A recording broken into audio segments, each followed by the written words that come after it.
Hey everyone, welcome to video 2. I'm so excited. So I'm going to be taking my glasses off and on because I have to shrink the screen and look at the other screen because we are getting to the questions today. I'm going to answer them in survey form. So what that means is when you all did the survey and you answered the question, it goes by percentage. So, like for example, question number 2, 80% of you answered had the same answer. So that's how I want to answer them for you, so that I can get to the majority of what you guys were saying. All right, so welcome to video 2. I am Denise Dominguez, founder and CEO of Inspired by Denise Coaching, and let's just jump right in, because yesterday we didn't even get to question number 1. So, actually this is question number 2. What relationships do you most want to improve? And over 80% of you answered the relationship with self-love, confidence, and self-esteem. So, that is the whole reason why I did that summit on women of worth and self-esteem and confidence, is because I know as a woman, we all struggle with that at some level. So if you're coming out of a breakup, you're coming out of a divorce, that's one of the first things that really hits you hard. I know because I went through it. So a story about me, and that is when I left my ex-husband and I got back into the dating game, I found that I was attracting the same man over and over, and it's because my self-worth and self-esteem was so low, and I was seeing the pattern but kind of like denying what I was realizing, and I always say denial used to be my best friend, so at that time it still was. Just depends on the situation, I guess.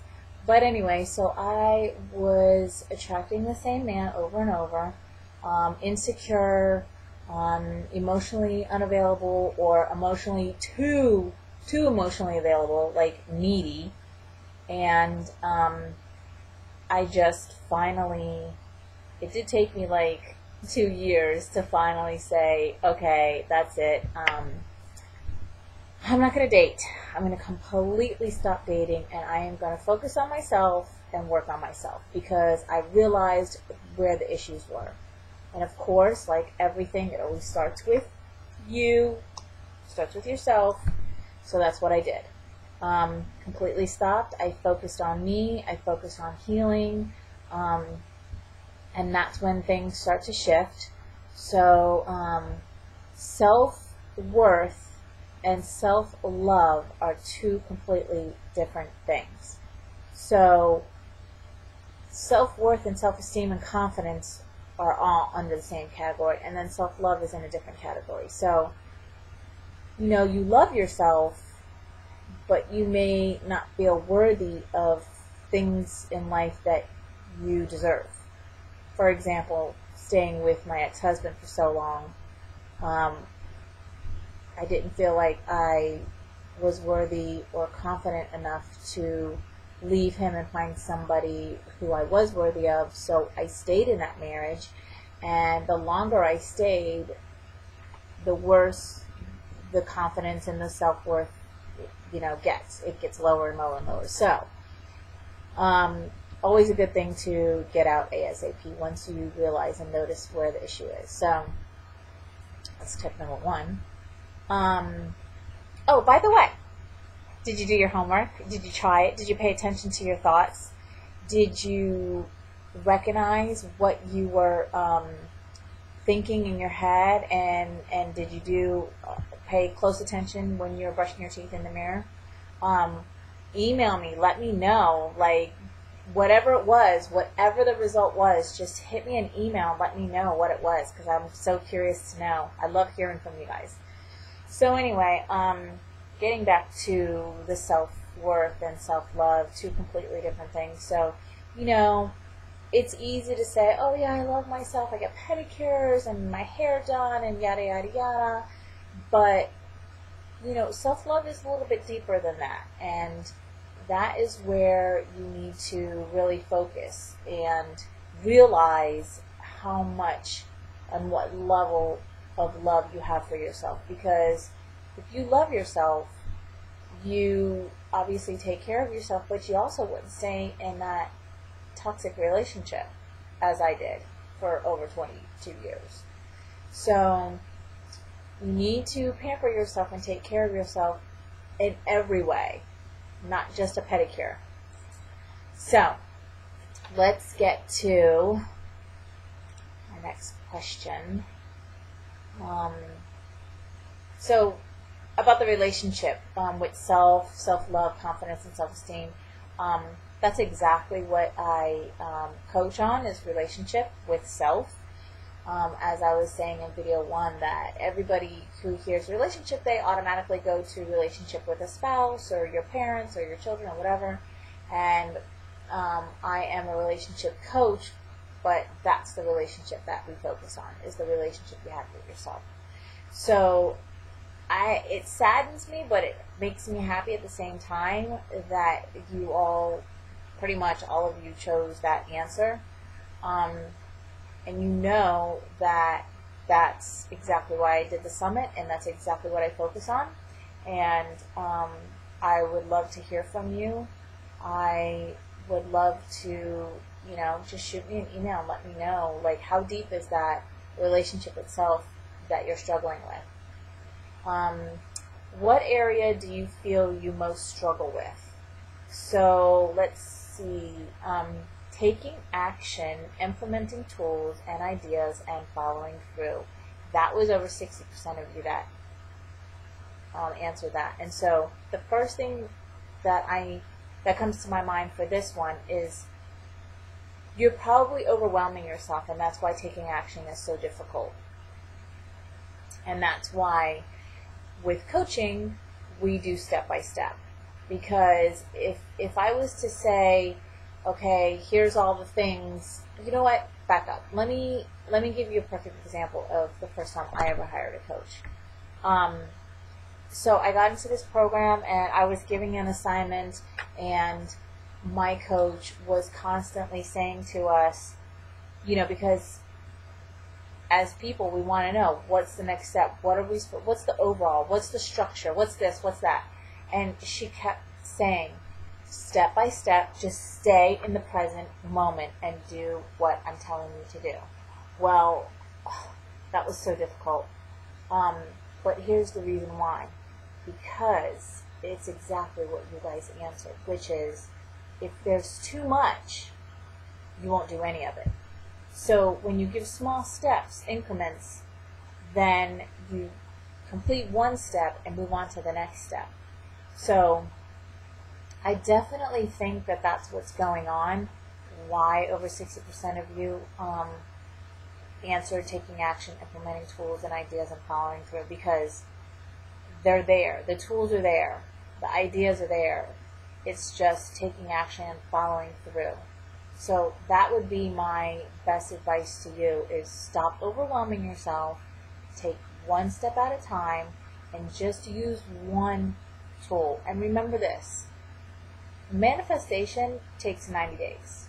So whatever you are wanting to create in your life, and you're thinking about that, and you're visualizing it, and you're trying to manifest it, don't be frustrated that if after 30 days you don't have it, or 60 days. It takes 3 months. So it takes work. It's a process. So don't get frustrated. Just keep going. Keep going, keep going. Let's see.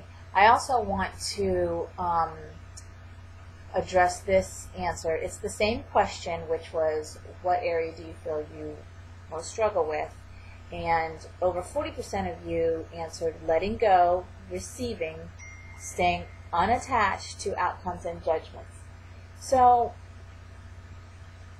let's talk a little bit about letting go. Let's tackle that one first. Letting go. first thing that comes to my mind is that the more you hold on to whatever is not serving you, is not serving you.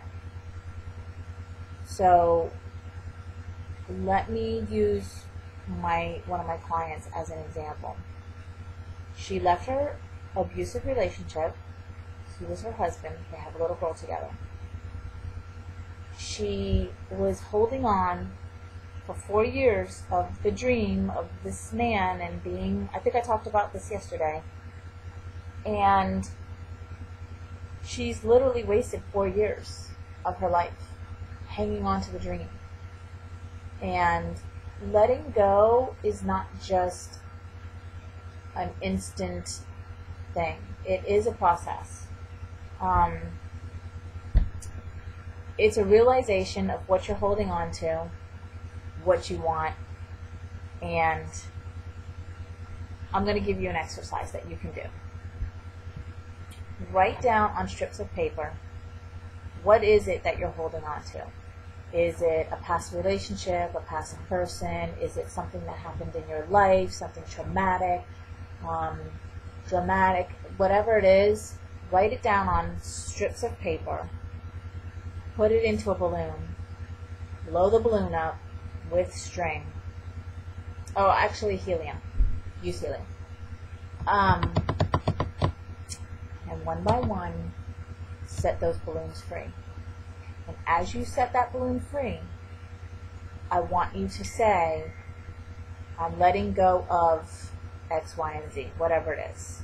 I'm letting go of, and let it go. Let it go. Let it go physically, let it go emotionally, just let it go. You'll feel so much better. I promise you.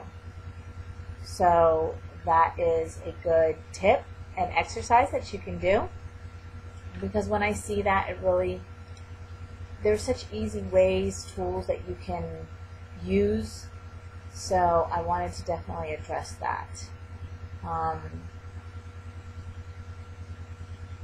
I'm not going to have time to get through all these, and I really want to, because a lot of you answered to that same question, what area do you feel you most struggle with? And a lot of you answered assessing, listening, and trusting your intuition and inner knowing. I can't even tell you how important it is to trust yourself. It's huge. Trust yourself. When I left my husband in Florida, and I had no job in North Carolina. I had friends here, but I had no job. I had no apartment. I trusted myself that everything was going to be okay. I trusted that I was going to find a job. And yes, I worked towards that, but I trusted myself that it was all going to fall into the right places. And it did. I had an apartment within 4 days. Now, I did go a month without a job there, but I found a job within a month of being here. So it was okay. It was all okay. Trust yourself is huge.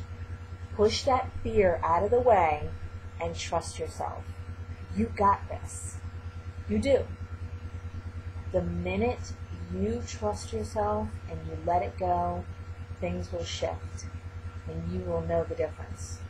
So, you've gotten this far. You're okay. Trust yourself. We got like a minute left, so I want to try to address at least another answer. Ooh, managing your mind chatter. That's a big one. That is the whole thought process and the belief system that all comes into play. This right here is going to be a battle for the rest of your life. For everybody it is. It is what it is. The only thing you can do is control it. And the more you control it, the easier it will get. I promise you, this works. So as I was saying, like, notice your thoughts, notice, especially in the morning when you're looking at yourself, because that's powerful. And then redirect yourself. If you are having a negative thought, you're saying something negative to yourself, redirect it and say something positive. Have an affirmation on hand for you to say to yourself.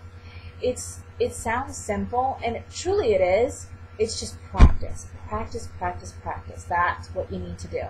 And okay, so let's just say right now you're 40% positive thoughts and 60% negative. That is with practice, that is going to lower. So eventually you will be 60% positive and 40% negative. And then you just need to work on it just like anything else. We're already out of time. God, it goes by so fast. Okay, listen. I am so excited that we're jumping into the questions and we're getting these, and I really, really hope this is helping you. So please email me and let me know how your homework did yesterday. So we're going to continue that homework because that is a big thing. I want you to really realize about the chatter, okay? If you are one of the, over 40% that answered the letting go, do the balloon exercise. Plan on doing it maybe this weekend or whatever, and let's start making things happen. Yes. Okay. Great. I cannot wait to see you. So I won't see you tomorrow. I will see you Saturday. All right. Bye.